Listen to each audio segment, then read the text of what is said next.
Zombie Reddit, today's story is... My husband lived in my house for 5 years without paying anything. When I filed for divorce, he exploded, but his visit 2 weeks later revealed a secret I never imagined. Hello, I'm going through a complicated situation and I need to know if I'm doing the right thing. A couple of months ago, my husband Liam, 36, and I, 39, filed for divorce. We had been together for 6 years, married for 4, but our relationship had started to deteriorate recently. About a year ago, Liam lost his job as an editor due to massive cutbacks in his company. He didn't look for another job because, according to him, my income was enough, and he wanted to dedicate himself to writing his novel, something he had always wanted to do. At first, I supported him completely, but after several months without showing me any progress on his work, I started to feel frustrated. I work as an investment banker and earn a good salary, but it became increasingly difficult to save for our future because I was the sole breadwinner. He did not contribute financially, and he had no results to show for his supposed creative work.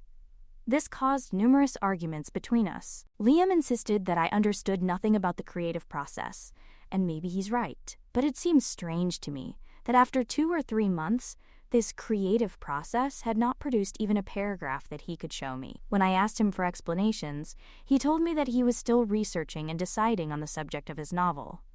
To me, they sounded like excuses, especially because when I asked him specifically what he had been doing, he replied that it was too complicated for me to understand, and that he didn't want to waste time explaining it to me. Every time I tried to talk about it, he would shut down completely, get defensive, and try to belittle me by saying that I lacked artistic understanding. According to him, that was why I was pushing him so hard. Eventually, the situation became unbearable, so I stopped communicating with him for months. We grew further and further apart, and eventually I realized that it didn't make sense for us to be married anymore. I spoke to him, I told him I wanted a divorce, and he agreed. However, he suddenly started demanding huge financial compensation that I consider unjustified. Since then, we've been at a standstill because I don't understand why he thinks he deserves such a large settlement. After a particularly tense negotiation session, I lost my patience and decided to confront him on the phone. I was very angry, but he told me quite matter-of-factly that during our years together, he had also spent a lot of money on me and my children. He was referring to occasional gifts, contributions to family vacations, and small expenses during holidays, nothing substantial. Even so, he said that it all added up and that now he deserved some kind of compensation. He argued that it wasn't just about the money, but that he had treated my children as his own. Moreover, as I had told him that I didn't want to have children with him, he had given up that part of his life. For all these reasons, he said, he was entitled to compensation and I couldn't prevent it. Then he hung up without waiting for my answer. That's when I decided to play the same game. In the next negotiation session earlier this week, my lawyer and I used the same strategy as him. I told him that I was willing to give him all the money he was demanding, but that I would deduct it from what he owed me for rent, since he had lived in my house without paying for the last 5 years. He moved in with me a year after we started our relationship, and from then on, he never had to worry about rent, utilities, shopping, or petrol. I had my own income and also received child support from my ex-husband, which was enough to maintain the household without his financial help. Deep down, even he knew that he didn't deserve the settlement he was asking for, but he was too proud to admit that he was out of money and that he couldn't support himself without me. Since he didn't have a job, he was trying to make it seem like I owed him this compensation, so if he was going to play games, I would do the same. This last negotiation session also had to be interrupted because the situation became very tense, but I consider it a victory because he later called me personally to say that he wanted to reach an agreement out of court.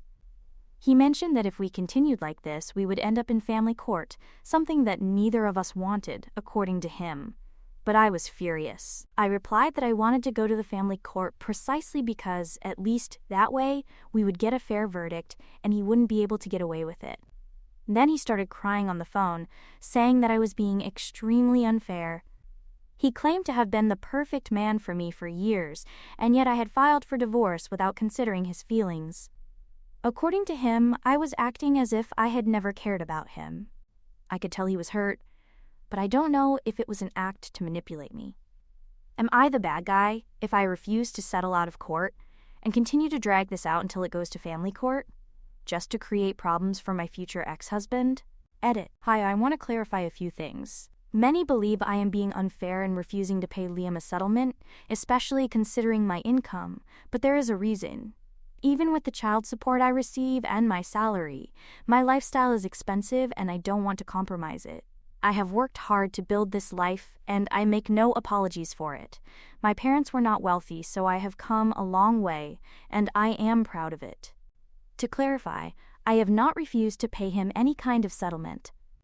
I understand that he is unemployed and has become accustomed to a certain standard of living, so I was willing to pay a reasonable alimony until he gets back on his feet. However, he is demanding almost 40% of my income, which I consider completely unjustified. That is why I am fighting so hard. If that makes me seem stingy, so be it. Besides, I have been supporting him for quite some time, and now that we are getting divorced, he should be grateful that I am kind enough to continue helping him a little longer, instead of just leaving him to his own devices. Regarding the child support I receive from my ex-husband, despite my good income, I must clarify that regardless of the money I earn, they are also his children, and I am raising them completely alone. He only comes to see them once or twice a month, so no matter how much I earn, he can't completely disengage without any responsibility. I have 2 children, a 10-year-old girl and a 12-year-old boy. My ex-husband and I had a happy marriage until he cheated on me. I didn't demand alimony, but child support was necessary, because I didn't earn as much then as I do now. He has always had a good income working for his father, so he could afford to contribute financially to our children. I am sure that no one would argue that I deserved that financial support then, and I still deserve it now. Furthermore, any money that I manage to save goes into an account for my children's future. I take care of myself, but I take even better care of my children, so I don't see anything wrong with this situation. I hope you now understand my position better. Update 1. After reading the comments, reflecting and talking to friends and family, I have decided not to follow through with my threat to take this to the family court. This decision has nothing to do with Liam, but with the fact that it would represent a huge waste of time, energy, and money for me, just prolonging a process that I want to end as soon as possible. The last few months have been very difficult emotionally, trying to come to terms with my marriage ending for a second time. I have been emotionally drained, and on top of that, this whole situation with Liam being so difficult during the negotiations has affected me deeply. I just don't need any more complications. Last night, after considering it for several days, I called Liam and told him that I was ready to reach an agreement if he was too. Fortunately, he hadn't changed his mind. He told me that we could meet with our lawyers in a couple of days, and that he was willing to accept whatever I proposed, as he didn't want to prolong the situation any longer either. We have agreed to meet for lunch today, with our lawyers present, and hopefully we can make a final decision. Honestly, I don't know what to expect. I just hope he doesn't try to negotiate a higher amount than I have decided, because I really don't have the energy to go through all this again. Thank you to everyone who responded to my previous post. Your comments were motivating, and I really appreciate the support I have received. Update 2. We met yesterday for lunch, and it was quite calm. We were there with our lawyers and mainly talked about the legal aspects. There was no negotiation. I proposed an amount that I was willing to pay, and he agreed because it was reasonable. I was neither too stingy nor too generous. It was fair. He seemed satisfied, so we resolved that quickly. Soon after, our lawyers left, and we were alone. It was quite uncomfortable being together after so long, especially after everything that had happened. Fortunately, he took the initiative and apologized. He acknowledged that he was upset that I had decided to file for divorce when he wasn't ready to let me go. However, he admitted that part of the blame was his for never having allowed me to get close. He confessed to me that, although he already had a draft of his work, he had never shown it to me because he didn't consider it good enough, and he felt insecure. That's why I kept thinking that he had never done anything at home, and he never corrected my perception out of pride. He didn't want me to read the draft, disapprove of it, and hurt his ego. He never imagined that this would cost him our marriage. I was very upset to hear this because I had really believed that he didn't do anything at home. The fact that he had been working on something but had never shown it to me hurt. Even if I had criticized it, he should have been able to handle it. I was disappointed by what he said, because that was where the problems that ended in divorce began. It all could have been easily avoided if he had been honest with me, instead of constantly belittling me for not being an artist. But all this was in the past, and there was no point in reliving unpleasant memories. It was probably one of the last times we would see each other, so I tried to keep the conversation as cordial as possible. I told her that in the end, regardless of what each of us had done, the important thing was that we were getting divorced because our relationship didn't work. I wished her the best and hoped she would do well in the future, especially with her novels. On that note, we said goodbye, and although it was bittersweet, at least we were able to end things amicably. I hope it stays that way, because I'm ready to move on with my life. It will be difficult, but I know it's necessary, so I'll try to stay positive. Thanks to everyone who has supported me and followed my updates, but I don't think there will be any more in the near future. Update 3. My divorce from Liam was finalized a couple of days ago. I thought that would be the end of it, and that I wouldn't have to see him anytime soon, but surprisingly, he showed up at my door yesterday. I didn't know what he wanted, but I tried to be polite and invited him in. I figured he was probably upset, or maybe just missed me, so I thought we could talk briefly and then he would leave. After a brief, casual conversation, he told me that he needed money. I was shocked because just a couple of weeks ago I had given him a check for the agreed amount as a settlement during the divorce, and I thought that concluded our financial transactions.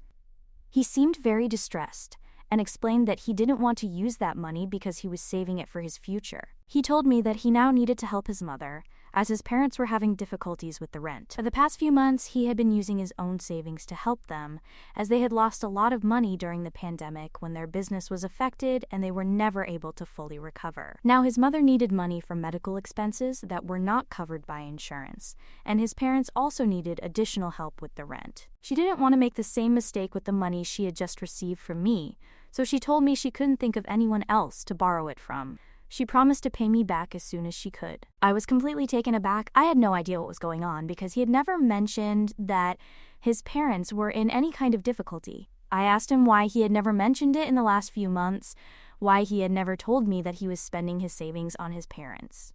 He looked very uncomfortable. He explained that he didn't want me to think that he and his parents had no control over their situation. He didn't want me to think he was taking advantage of me, so he had kept quiet about it. This frustrated me enormously because I realized how many things he had never told me, simply because he was afraid I would criticize him. It was strange because we had been together for so long.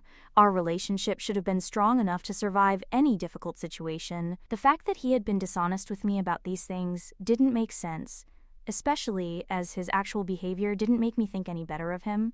If he had simply been honest from the start, things would have been much easier for both of us. If I had known that he was having financial problems because he was helping his parents out financially, I might have had a different opinion. But he never told me any of this, and after hearing it, I just exploded. I told him that things could have ended very differently if he had been honest with me. Despite being together for so long, he couldn't just tell me the truth about what was going on, just because he wanted me to perceive it a certain way. It seemed incredibly strange to me.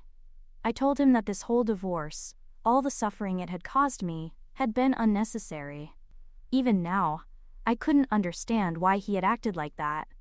After letting off steam, I ended up breaking down because our relationship had ended simply because he couldn't be honest with me. It was a waste of a relationship that could have had a very different outcome. He tried to comfort me, but I asked him to leave because at that moment I simply didn't want to talk to him about anything. Even now, he had come to ask me to borrow money, not to apologize or to offer me what he owed me, the truth. I was extremely upset with him. I insisted that he leave, and fortunately, the children were asleep and we didn't make too much noise. But if he had decided to stay and irritate me more, I think the children would have woken up because it was very difficult for me to control the volume of my voice at that moment. When he realized that I was having an emotional breakdown, he left saying that he was sorry for having upset me. He also told me that he was sorry for having hidden all these things from me because he finally felt that he was responsible for the breakdown of our marriage.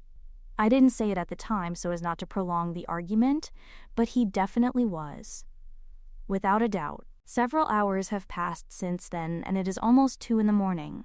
I have tried to sleep, but I cannot. I keep thinking about everything that has happened, everything he told me about what he had not told me during our marriage, when we still had the chance to fix our relationship.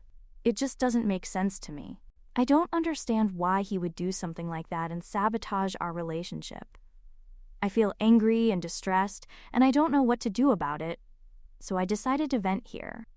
I feel like he let me down in the most absurd way possible. He could have just talked to me, and that's what I keep thinking. He could have told me about his problems, and we could have solved them together. I don't understand why he acted like that. After my first marriage failed, he knew how important this marriage was to me. My ex-husband had been my teenage love, and I thought I knew everything about him too until I discovered his infidelity, which broke my heart. I guess I'm upset because I really wanted it to work with Liam. With him, I had the feeling that it could last forever, but I guess I felt that way with my ex-husband too. And now neither relationship was meant to last, and that's what hurts the most. I needed to get all of this off my chest because it was too much to handle alone. The kids are asleep, and I don't want to bother my friends or family by calling them in the middle of the night to vent.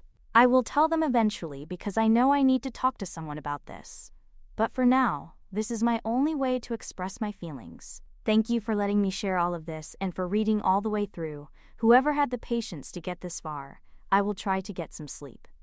And thanks again, everyone. Update 4. Hi everyone, it's been 2 days since my last update. After our last interaction, Liam hasn't tried to contact me again. I've had a fever for the last 2 days, so I haven't even been able to go to work. I've been at home trying to recover, not only from the fever, but also from my emotional state, as I find myself extremely fragile at the moment. I hate to admit it, but everything that has happened has really affected me. That's why I've asked my parents to come and help me with the children. I'm very grateful to have them by my side because I really need them at the moment. I was so devastated after that night that the next morning I couldn't even wake up in time to look after my children. It was pretty irresponsible of me, but it was just a one-off and I'll make sure it never happens again. I was emotionally drained and exhausted. I've been strong for so long that I forgot that I need to look after myself too. Right now, I need to take things slowly, so that's what I'm doing. My parents are handling things at home while I try to take care of myself. I have blocked Liam everywhere, something I had not done before out of respect for what we had shared. Besides, I had not blocked him because it would have been inconvenient. But now we have nothing to do with each other, and after what happened the last time we saw each other, I really don't want to have any contact with him. It's not out of hate. I don't hate him. It's just that everything that happened left a very bitter taste in my mouth, and I can't deal with these situations anymore. I need to get away from him and thinking about him, and the best way to do that is to just completely remove him from my life. I don't need him around right now because the last time we spoke, it deeply stressed me out and broke my heart. I don't need that, so I think what I'm doing is best for me. Before blocking him, I sent him a message telling him that I didn't want him to contact me anymore and that I would really appreciate it if he would stay away. I hope he reads it, respects it, and stays distant. Update 5. Hello everyone. It's been a month since my last update, and I'm feeling much better now. Thank you so much to everyone who commented on my last post and reached out to me. It really means a lot. I'm doing well. I'm currently in therapy because everything that happened affected me considerably, and I think I will benefit from professional help. That's my current status. Regarding Liam, I didn't hear from him for a long time, but last week he sent me an email from a new account. He said he had read my message and that he was definitely going to stay away because he knew what he had done wasn't fair to me. He admitted that he had ruined our marriage and that he hoped one day we could reconcile because he still loved me. For that reason, he would respect my wishes and stay distant. He wished me well for the future and expressed his hope that I would achieve everything I wanted. He added that he was happy just to watch from afar and be glad for my achievements. It was really sad to read this, but I didn't know what to say in reply, so I simply didn't reply. At the moment, I'm concentrating solely on myself, my work, and my children. I don't have the mental energy to focus on anything else. My parents are no longer staying with me. They left last week, but they still come by every other day to have lunch or dinner with me and the children. I really appreciate it because they are looking out for me, which shows that they care about my well-being. It's comforting to have someone who cares about me. I have spent most of my life taking care of other people,